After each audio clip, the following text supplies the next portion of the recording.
kita sebagai anak muda, kita adalah generasi penerus. Jadi kita harus bantu nih pendidikan yang ada di Kabupaten Sika nih. Kayak puji Tuhannya tuh di bulan Agustus kemarin tuh 3 negara yang saya kunjungi. Daniel Owen Podcast, datang duduk bora. Welcome to Daniel Owen Podcast, datang duduk bora. Terima kasih untuk teman-teman yang sudah like, komen, subscribe ke channel YouTube Daniel Owen Podcast. Saya ucapkan terima kasih banyak, Tuhan Yesus memberkati. Dan untuk teman-teman yang mungkin baru bergabung di channel YouTube ini, saya ucapkan welcome to home, selamat datang di Daniel Owen Podcast. Dan di channel YouTube ini akan banyak sekali mengundang tokoh-tokoh inspiratif, teman-teman yang bisa berbagi di sini. Dan siapa saja, pokoknya kalian mau rekomendasikan, silakan rekomendasikan di bawah. Dan saya sampaikan di awal bahwa kami kenapa tidak menggunakan masker, karena kami sudah menjaga jarak dan kami sudah vaksin yang ketiga. Dan untuk teman-teman yang belum vaksin, ayo vaksin untuk kesehatan kita semua pastinya. Dan kali ini kita sudah kedatangan seorang anak muda yang sangat keren, dan dia merupakan duta inspirasi NTT. Siapa lagi bukan Michael? Luar biasa. Jadi sebenarnya Michael nih, kami sudah ngobrol sebenarnya pengen podcast tuh sebenarnya sudah dari bulan-bulan sebelumnya. Yeah. Tetapi karena memang kendala waktu itu tidak ada yang bantuin saya untuk ambil video ini, dan akhirnya saya berpikir, aduh maaf ya kita tidak jadi podcast. Tetapi justru karena tidak jadi podcast itu membawa Michael pergi ke luar negeri, dan akhirnya saya pikir ini sebenarnya momen yang kita tunggu untuk kita podcast nih. Apa kabar bro? Puji Tuhan baik kak. Oke, baik. Iya. Terima kasih sudah mau nongkrong di sini, sudah mau ngobrol-ngobrol di sini. Nah, Michael menjadi seorang duta inspirasi, beban tidak? ini beban tidak? Oke, pertanyaan yang sedikit berat ya sebenarnya. Karena kita menjadi seorang duta itu tuh karena kita pasti ada orang yang tidak suka, ada orang yang suka. Siap. Jadi itu yang menjadi beban sih sebenarnya. Iya. Siap. Nah, saya yakin teman-teman juga penasaran bagaimana prosesnya sehingga Michael menjadi seorang duta inspirasi untuk NTT, apalagi untuk NTT ini, karena prosesnya saya yakin dari kabupaten, pasti dari universitas-universitas yang ada di NTT juga, akhirnya terpilih nih, ya seperti apa? Oke, baik. Melewati berbagai banyak proses sih sebenarnya waktu saya menjadi seorang duta inspirasi.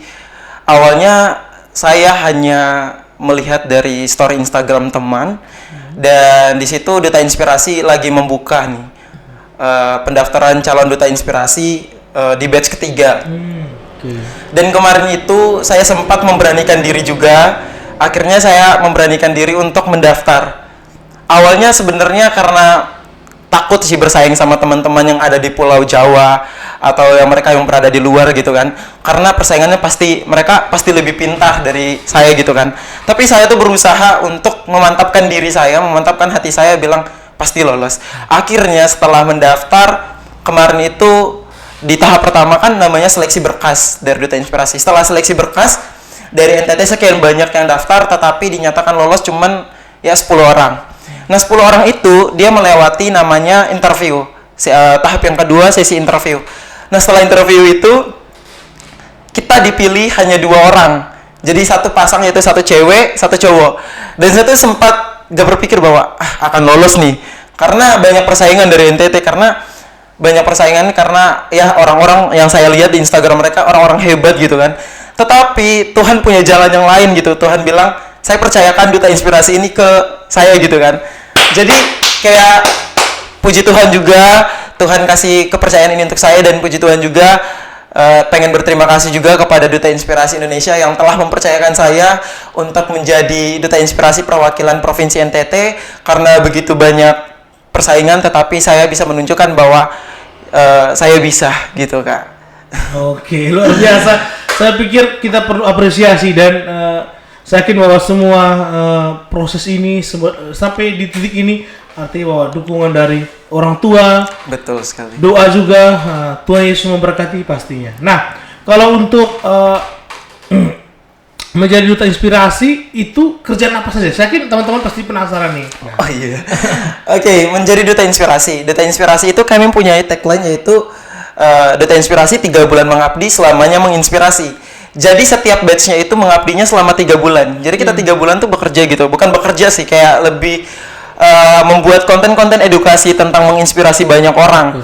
Jadi di Duta Inspirasi itu ada 68 pemuda-pemudi terpilih di Indonesia dari berbagai provinsi dan orang-orang hebat di dalamnya. Dan di dalam Duta Inspirasi itu mempunyai founder namanya Kak Safira Alfarisi. Dia merupakan founder dari Yayasan Duta Inspirasi. Tetapi Duta Inspirasi ini baru 1 tahun loh. Ini sekedar informasi. 1 tahun berdiri di tanggal 21 April di 2021. Dan sekarang sudah menjadi platform terbesar gitu. Dan didukung penuh oleh Kemenpora RI di Deputi 1 bagian kepemudaan. Jadi di Duta Inspirasi ada 5 program. Namanya biasa disingkat Timpel gitu. TikTok, ada Duta Inspirasi TikTok, Duta Inspirasi YouTube, Duta Inspirasi Milenial Menginspirasi, Duta Inspirasi Library and LinkedIn. Jadi kayak mempunyai 5 program, dan program itu benar-benar luar biasa. Dan satu program lagi yang saya lupa adalah Duta Inspirasi Podcast, seperti yang dijalani seperti ini. Betul. Siap. Duta Inspirasi Podcast. Kayak kami Duta Inspirasi Kabupaten Sika. Iya, bisa. Oke, kalau Duta Inspirasi TikTok, mereka membagikan konten-konten edukasi tentang beasiswa yang dibuka, tentang konten-konten yang menginspirasi. Sama halnya juga dengan Duta Inspirasi lainnya. Dan waktu itu saya dipercayakan untuk masuk ke Duta Inspirasi Library and LinkedIn. Siap. Gitu. Jadi saya fokus kepada bidang pendidikan. Jadi kayak memuat tentang menginspirasi pendidikan, bagaimana nih pernah diangkat sebagai pendidikan di Adalita itu kayak gimana, dibahaslah di situ. Dan di Duta Inspirasi Podcast itu punya keunggulan masing-masing juga sebenarnya di programnya masing-masing. Kayak podcast itu sekitar melalang buana, hampir semua negara mendengarkan podcastnya Duta Inspirasi Indonesia, puji Tuhannya itu. Dan YouTube juga sekarang sudah sampai hampir mencapai 20.000 subscribe itu Duta Inspirasi, karena baru 1 tahun. Jadi kayak wow, luar biasa dengan banyaknya orang-orang yang mendukung Duta Inspirasi, akhirnya menjadi besar gitu kan, Kak. Iya. Siap. Nah, dan saya pikir tadi tagline-nya salah sebenarnya ya. 3 bulan, 3 bulan mengabdi selamanya menginspirasi. Yes. Karena mengabdinya terus nih. Iya benar. Kan 3 bulan kita hanya mengabdi, tetapi kita terus membagikan inspirasi buat banyak orang. Karena kita tidak tahu ya, hal kecil yang kita lakukan itu bisa berdampak bagi orang gitu. Seperti kita melakukan podcast gini, ada orang yang terinspirasi untuk membuat podcast juga. Jadi itulah inspirasi selamanya tuh ada. Yes. Oke. Nah, tetapi kemarin sempat saya lihat juga akhirnya karena Duta Inspirasi juga akhirnya Mike sempat diberi kesempatan untuk belajar. Kalau dibilang untuk liburan kayaknya tidak deh, lebih ke belajar kalau menurut saya. Ke Turki juga. Oke, luar biasa. Puji Ke Tuhan. Singapura juga. Benar. Oke, kemana saja Anda pergi? Ke Palestina tidak ya? Tidak. Oke, puji Tuhannya tuh di bulan Agustus kemarin tuh 3 negara yang saya kunjungi. 3 negara. 3 bro, luar biasa. 3 negara, ada Turki, ada Singapura, dan ada Malaysia. Jadi 3 negara, dan kemarin itu adalah studi exchange. Jadi kita banyak belajar sekali di Turki, di Singapura, di Malaysia, banyak sekali yang saya belajar. Dan saya dibawa ke satu tempat waktu di Turki. Itu tempatnya benar-benar banyak mimpi orang sih. Itu namanya Kapadokia. Iya. Puji Tuhannya sampai di tempat itu saya sempat meneteskan air mata. Saya mengingat semua jasa-jasa orang yang ikut campur nih dalam hal-hal yang saya lakukan, sampai saya berada di titik yang benar-benar ini karya Tuhan yang luar biasa buat saya gitu kan, Kak. Dan tidak terlepas dari doa orang tua, karena doa orang tua itu sangat penting buat kita. Kemudian segala sesuatu yang saya lakukan pasti minta restu orang tua. Karena tanpa restu orang tua, segala sesuatu yang kita lakukan itu tidak ada maknanya dan tidak akan berhasil gitu kan. Betul. Kalau saya pikir memang betul apa yang disampaikan oleh Mike itu betul, bahwa orang tua, dan saya pikir kita semua di sini sepakat bahwa orang tua, walaupun kita tidak lihat bagaimana caranya dia perhatian atau dia peduli terhadap kita, tetapi saya yakin di setiap doanya pasti ada kita punya nama seperti lagu. Di setiap doa pasti ada nama yang disebut. Dan saya yakin pasti ada doa juga dari teman-teman semua. Saya yakin vokalis seperti Prangko sering nongkrong di sini, di sini dan ya mungkin kamu bisa ceritakan atau yang nonton ini keluarganya atau saya yakin teman-teman kalian kamu sampaikan apa? Boleh nih. Oke. Sudah mendukung. Sebelumnya saya mau ucapkan terima kasih dulu nih kepada teman-teman dari beasiswa 10.000, khususnya kepada Kak Kensa Wardana nih yang membawa saya menuju ke dua negara yaitu Singapura dan Malaysia, dan Kak Safira Alfarisi juga yang benar-benar orang-orang yang berperan dalam hidup saya yang membawa saya kenal nih, oh ternyata luar negeri tuh kayak gini, ternyata kayak gini ya, dan bersyukur sekali bisa kenal orang-orang tersebut. Dan ini cerita ya, satu punya sahabat dan namanya Erik gitu, almarhum gitu. Dan dia itu adalah orang yang benar-benar saya percaya segala sesuatu situasi hidup saya, dia tahu tentang kondisi rumah saya, tentang kondisi keluarga saya, apapun itu saya ceritakan ke dia gitu. Dan dia tuh adalah orang dimana di saat saya susah, saya pasti larinya ke dia. Karena sejujurnya waktu benar-benar Tuhan pisahkan kami berdua tuh, saya belum sempat percaya bahwa, dan sempat bilang Tuhan tuh jahat sih sebenarnya. Karena orang yang selalu ada untuk saya, tetapi kenapa dipanggil gitu. Tapi saya berusaha untuk sudah, saya harus terima kenyataannya karena ini sudah mungkin jalan Tuhan, karena Tuhan juga pasti siapkan sesuatu. Karena saya juga orangnya setelah dia pergi, jujur semakin banyak beban yang saya rasakan, semakin saya anaknya menutup diri, menjadi introvert. Karena saya tahu fashion, saya tahu bergaya itu berkat dia semua, karena dia bilangnya kayak gini, dia panggil nama kesayangannya itu Latino gitu kan. Ya mengertilah, dia panggilnya Tino, ini janganlah kamu gaya kayak gini, kayak gitu. Tapi kamu harus kayak begini. Akhirnya saya tahu bergaya tuh karena berkat dia, karena terinspirasi juga dari dia. Dan saya sampai di titik yang saat ini juga berkat dia gitu. Dan semua doa atau semua yang saya lakukan pasti saya berdoa, minta dia juga untuk bantu. Dan benar-benar orang itu adalah, saya pengen mengucapkan terima kasih juga nih kepada keluarganya nih yang membiarkan Erik untuk bergaul dengan saya, membiarkan Erik untuk almarhum nih untuk bisa bersahabatan dengan saya. Dan saya tahu nih tentang potensi yang ada dalam diri saya tuh harus bagaimana. Dan almarhum itu adalah dia tuh adalah orang yang berjasa dalam diri saya, orang yang sering kasih saya duit gitu. Tidak pernah dia perhitungan sama saya untuk kasih duit, karena dia sudah bekerja dan saya masih kuliah. Dia paham tentang kondisi keluarga saya. Dia orangnya, ini secara jujur saja, rumah saya tidak mewah, rumah saya gubuk lah istilahnya, beralaskan tanah, tetapi dia tuh orang yang tidak pernah melihat, sedangkan bapaknya tuh seorang polisi. Dan dia tidak pernah melihat bahwa, oh sahabat saya miskin gini-gini. Dia makan minumnya tuh di rumah saya gitu kan, dan dia tidak pernah melihat makanan yang ada dalam situ apa, dan tidur pun di kasur yang kami berdua gitu. Dan dia tidak pernah melihat bahwa ini kasurnya kurang nyaman, tetapi dia berusaha untuk menyenangkan hati saya. Dan waktu saya sedih pun dia adalah orang yang bawa menghibur saya, kayak dari pagi sampai malam keluarnya itu bener-bener yang saya tidak bisa rasakan lagi sekarang. Kalau saya pulang Momere pasti sekarang jujur saya tidak pengen meneteskan air mata, karena saya sudah bisa merelakan dia untuk pergi. Dan kalau di saat saya meneteskan air mata berarti itu saya belum merelakan, tetapi saya berusaha kuat, setidaknya dia bisa masuk surga. Dan kita doakan semoga almarhum bisa masuk surga, dan dia adalah orang yang berjasa dalamnya. Saya pengen mengucapkan banyak-banyak terima kasih kepada almarhum. Meskipun kita sekarang sudah berpisah, tetapi inilah saya, orang yang kau inginkan, orang yang pengen kau sukseskan. Sekarang puji Tuhan, berkat kamu juga saya bisa berada di titik ini dan bisa menjadi orang sukses. Dan kata teman-teman saya adalah orang bagian pentingnya dari pemerintahan. Luar biasa.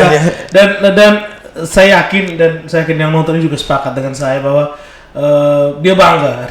Saya yakin dia mungkin kamu tidak menangis di sini, tapi dia menangis karena melihat kamu sudah sesukses ini, bro. Iya. Artinya bahwa ini masih proses perjalanan, tetapi saya yakin bahwa semua berkat dari, kenapa saya bilang berkat? Karena memang saya tahu persis kalian berdua berteman seperti apa dan setiap kali kalian bersama ya di mana-mana kalian selalu bersama dan itu hal yang luar biasa. Oke. Oke, dan sejauh ini pemerintahan Kabupaten Sika sudah melihat duta inspirasi belum? Atau maksudnya sudah ada kayak ucapan terima kasih atau dari pemerintah atau dari bupati atau dari pihak-pihak terkait dengan ini duta inspirasi nih, nah ini boleh diajak nih, seperti apa? Oke, ini ya khusus pemerintahannya. Oke, pemerintahannya berarti saya pengen ucapkan terima kasih dulu kepada Pak Gubernur nih Nusa Tenggara Timur yang benar-benar mendukung saya waktu itu.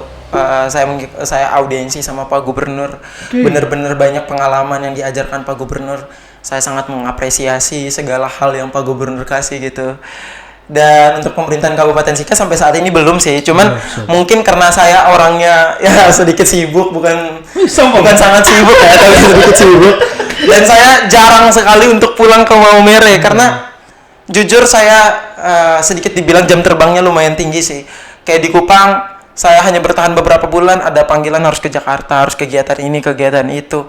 Jadi kayak mau kesempatan untuk mau sampaikan lapor diri ke Pak Bupati itu belum sampai saat ini, dan sebenarnya punya niat untuk melaporkan diri, tetapi dalam waktu dekat ya teman-teman doakan saja supaya saya didukung penuh gitu oleh pemerintahan Kabupaten Sika. Sebenarnya saya banyak channel juga yang pengen ketemu buat saya untuk bertemu dengan Pak Bupati, tapi sampai saat ini belum karena saya yang sibuk, bukan Pak Bupatinya gitu. Siap. Oke lah. Beliau ini sibuk, Pak Bupatinya tidak terus sibuk. Oke, tidak apa-apa. Tapi saya berpikir setelah nonton ini mungkin Bupati, saya yakin Bupati nonton lah sampai podcast. Amin. Saya yakin itu, saya percaya Bupati mendukung saya. Dan mudah-mudahan mereka segera bertemu dengan Pak Bupati. Setidaknya program-program itu dijelaskan, mungkin akan dibantu untuk proses kayak seperti apa yang disampaikan mereka bahwa saya lebih ke dunia pendidikan dan sebagainya, apalagi dunia pendidikan di Kabupaten Sika masih belum merata menurut saya, dan itu saya alami karena saya juga punya satu komunitas bergerak di dunia pendidikan namanya Relawan Mengajar, dan saya akan ajak Michael untuk bergabung sama komunitas. Siap.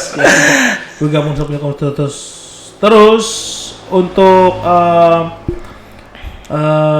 next apa yang mau Michael buat setelah menjadi seorang duta inspirasi? Apa yang mau Michael buat untuk jangan dulu NTT, untuk Kabupaten Sika dulu? Oke. Menjadi seorang duta inspirasi ya, yang terbenat nih, terbesit dalam pikiran saya setiap kali saya dibilang sebagai duta inspirasi adalah, yang pertama keinginan saya adalah pengen membuat pendidikan yang ada di Kabupaten Sika ini pulih menjadi lebih baik. Karena pengalaman saya juga, saya melihat banyak sekali pendidikan di Kabupaten Sika nih, khususnya yang berada di pelosok itu kurang diperhatikan pemerintah. Maaf nih, saya harus ngomong karena seperti kita lihat nih, banyak sekali orang-orang yang pendidikannya di desa itu tidak sama dengan pendidikan yang ada di kota. Tidak mereka rasakan seperti pendidikan yang ada di kota. Jadi saya pengen sekali punya plan ke depan setelah saya menjabat sebagai duta inspirasi nih. Karena kami selamanya menginspirasi. Kami tidak hanya berhenti di batch ketiga, tetapi seterusnya berjalan. Dan banyak program tuh, tapi saya lebih fokus kepada bidang pendidikan dulu. Karena pendidikan itu sangat penting nih untuk masa depan seseorang. Jadi dengan cara kita membagi apa yang kita punya kepada seseorang, itu akan menambah wawasan buat mereka. Itu salah satu yang disebutkan pendidikan. Jadi pendidikan yang saya fokuskan di Kabupaten Sika adalah untuk kepada di desa dulu nih. Saya pengen membuat suatu sekolah, pengen mengabdi di desa, pengen mengetahui bagaimana nih sebenarnya pendidikan yang ada di desa tuh di Kabupaten Sika tuh kayak bagaimana gitu.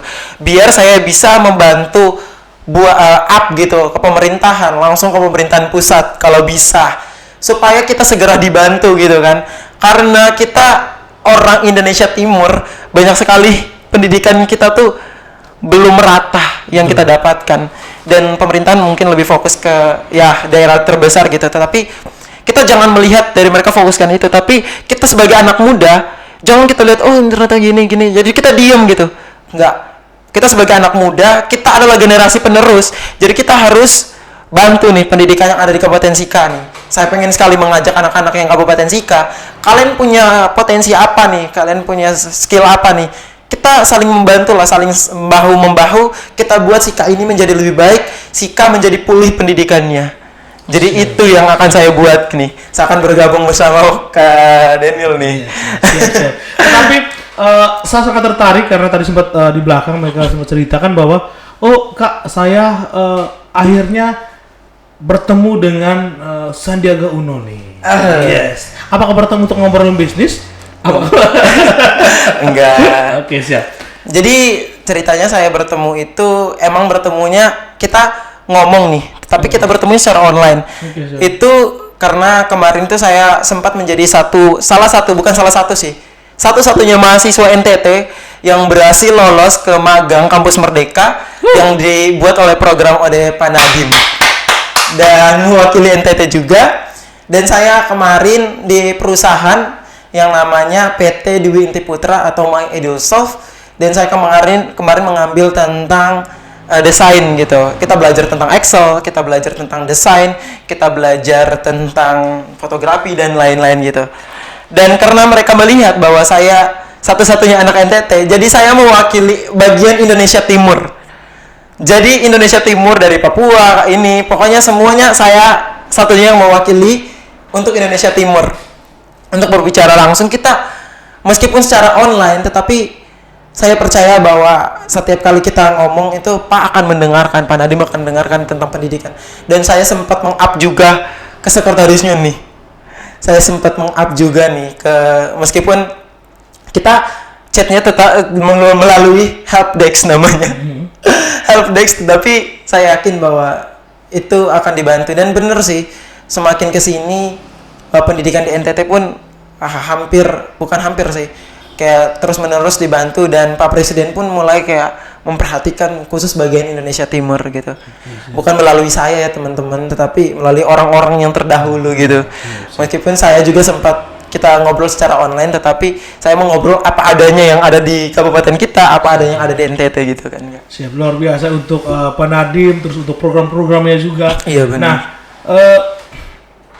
sejauh ini Michael melihat bahwa kamu sudah keluar nih, artinya bahwa betul Michael kuliahnya di Kupang nih. Iya. Tetapi kan pada saat menjadi duta inspirasi kan kebanyakan kehidupannya di Jawa, di kota-kota besar, dan melihat pendidikan yang ada di Indonesia, di kota-kota besar dan di Indonesia Timur, saya kan sempat dibahas bahwa pendidikan tidak merata. Nah, untuk di luar negeri, apalagi kamu sudah pernah pergi di 3 negara juga, bagaimana sistem pendidikan yang menurut kamu, Pak, ini harus dirubah di Indonesia Timur seperti itu?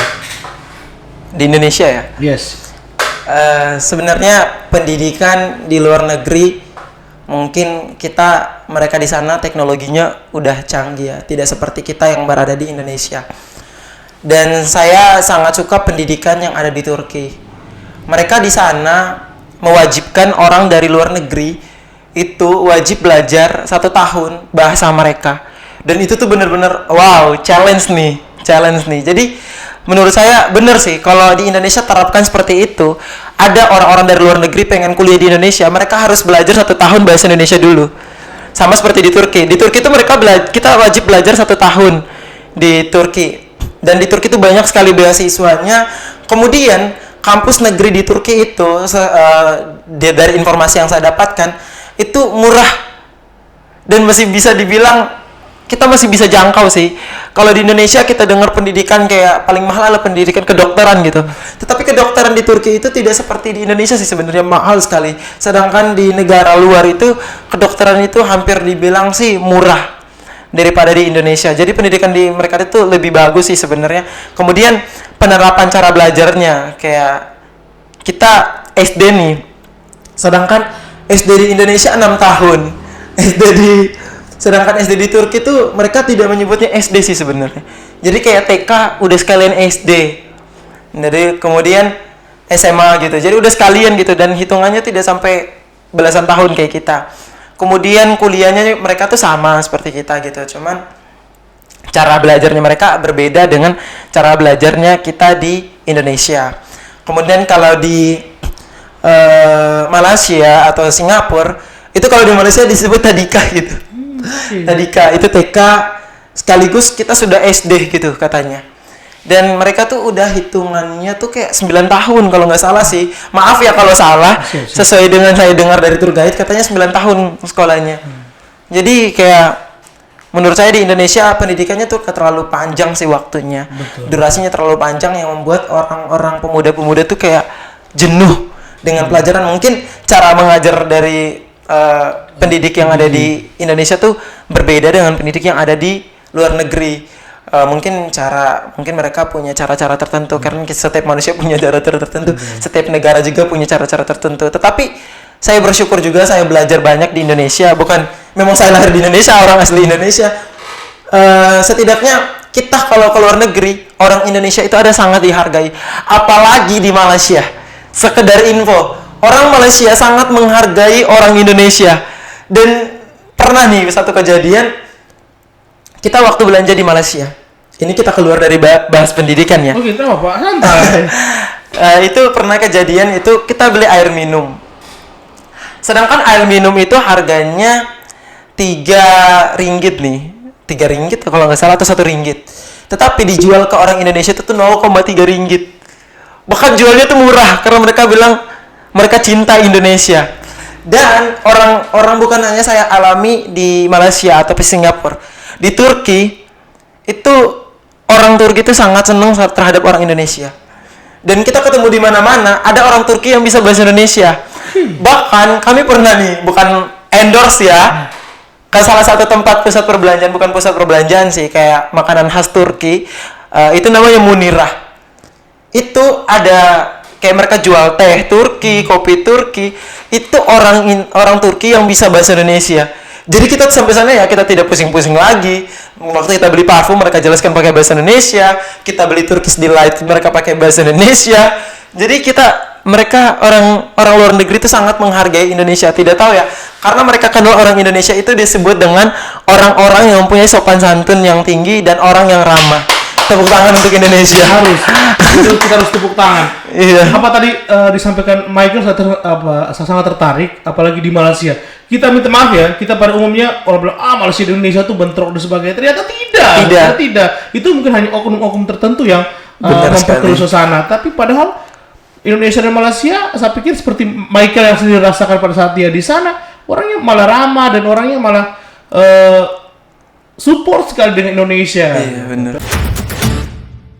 Oke, sejauh ini sudah banyak mengikuti kegiatan-kegiatan yang artinya bahwa bergerak di bidang inspirasi, menjadi seorang duta inspirasi, dan mau Mike sampaikan apa untuk orang-orang yang ada di belakang layar, orang tua, sahabat, semua, siapa saja yang sudah menginspirasi kamu nih?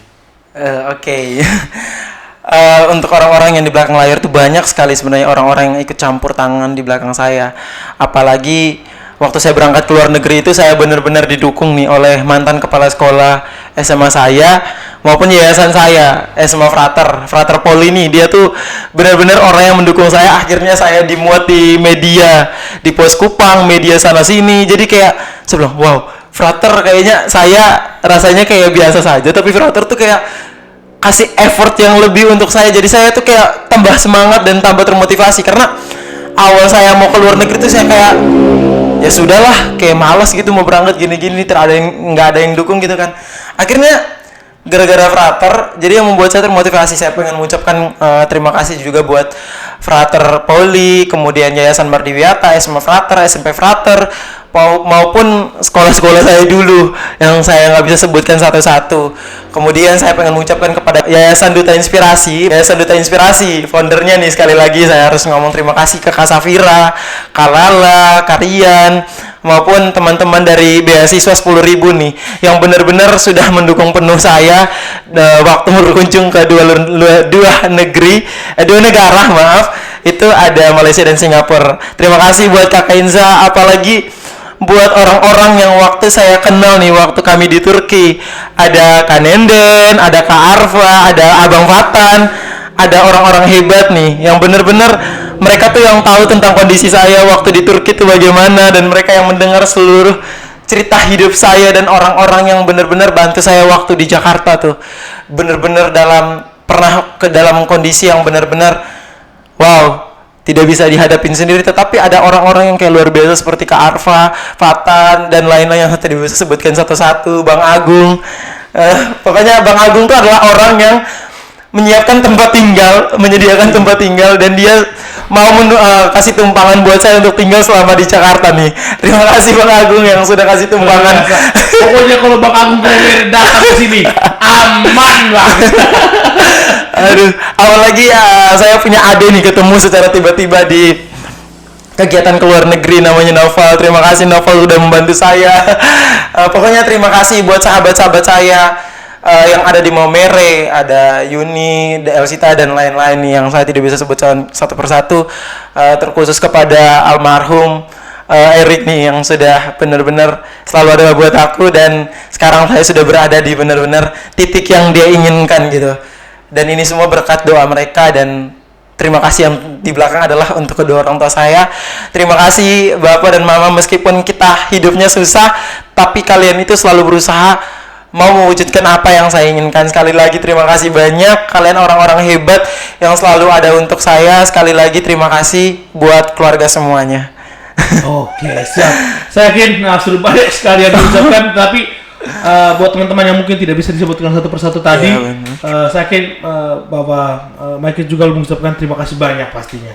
Dan Mike, mungkin ini kita akan ngobrol lagi di podcast selanjutnya, tetapi saya ingin podcast ini akan ngobrol sama Mike ini akan terus, karena memang saya ingin kayak ada kegiatan-kegiatan lagi. Betul, itu kita share di sini, dan ini gratis, semuanya gratis untuk kita share di sini. Ingat, gratis. Lalu biasanya di terakhir podcastnya kami minta teman ngobrol kami untuk memberikan motivasi untuk anak-anak muda di sini, khususnya di Maumere, NTT, untuk belajar menjadi orang hebat seperti Kak Mike ya. Jadi dalam arti orang hebat di sini menjadi inspirasi untuk anak-anak muda.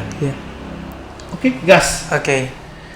Sejujurnya saya belum menjadi orang hebat yang benar-benar kalian bisa bilang saya adalah orang hebat, karena saya masih punya kekurangan juga yang saya dapat, dan saya rasakan banyak sekali kekurangan dalam diri saya.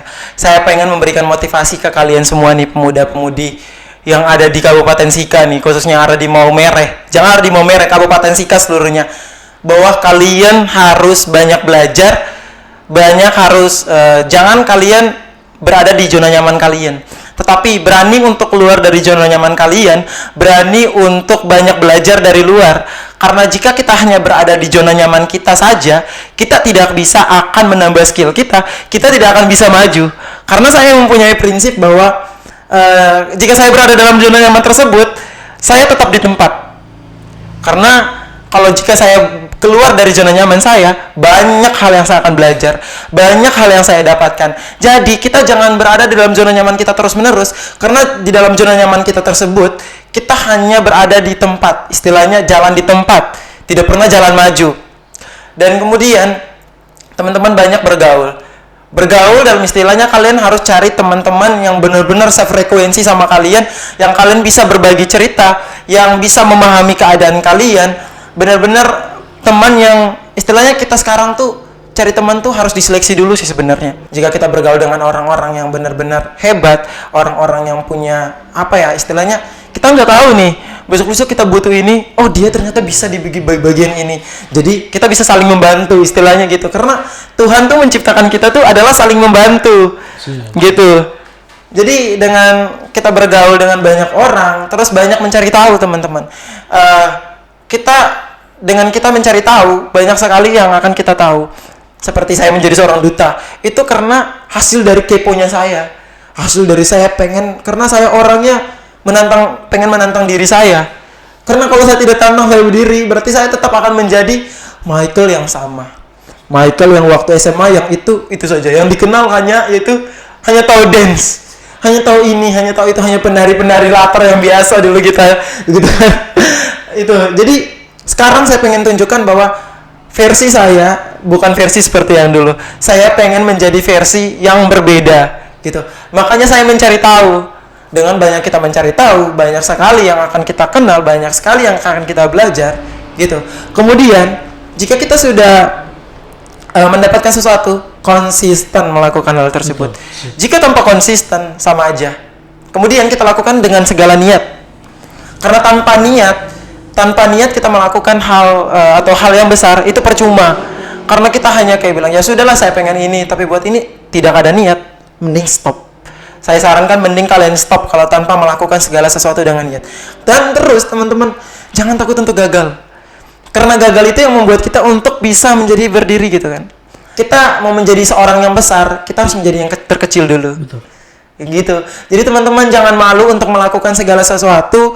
Lakukanlah segala sesuatu itu sesuai dengan niat kalian, sesuai dengan keinginan kalian, apa yang kalian sukai.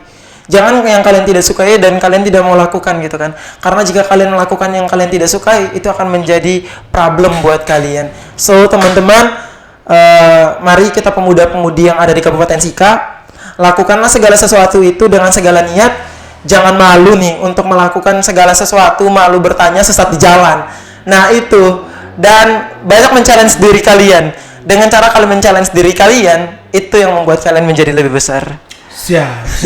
Thank you. Saya yakin banyak sekali yang sudah kami berbagi di sini dan saya harap ini akan menjadi motivasi untuk kita semua. Iya. Bukan saja untuk teman-teman, tapi untuk saya juga, untuk teman-temannya Kak Michael juga. Terima kasih banyak dan untuk semua teman-teman Duta Inspirasi Indonesia. Iya, benar-benar. Tunggu ya Kak. Siap, boleh. Izin promosi dulu ya teman-teman. Oke, saya izin promosi. Sekarang Duta Inspirasi akan mengadakan Inspiring Leader Camp nih di Jakarta dan diadakan pada tanggal 28 sampai 30 Oktober nih. Buat teman-teman yang ada di Kabupaten Sika, saya pengen sekali mengajak teman-teman untuk mendaftar kegiatan ini dan saya yakin bahwa dengan kegiatan ini kita banyak belajar dan kita akan mengenal banyak orang dan kita akan menjadi seorang yang lebih besar lagi. Dan ada 3 jalur nih pendaftaran, ada fully funded, ada self funded dan partial funded gitu. Dan teman-teman semua jangan lupa untuk ikut kegiatan yang dilakukan Duta Inspirasi, ikut kegiatan yang dilakukan oleh beasiswa 10.000 atau kegiatan apapun juga yang dilakukan oleh orang-orang atau organisasi tertentu, biar kita bisa menjadi orang yang lebih hebat lagi. Betul, Maaf promosi ya Kak. Aman. Dan sekali lagi saya ucapkan terima kasih banyak untuk Kak Michael. Terima kasih banyak juga untuk Pak Nadim. Walaupun saya yakin beliau tidak nonton, tapi mudah-mudahan ya ini tersampaikan nantinya karena ini adalah jejak digital.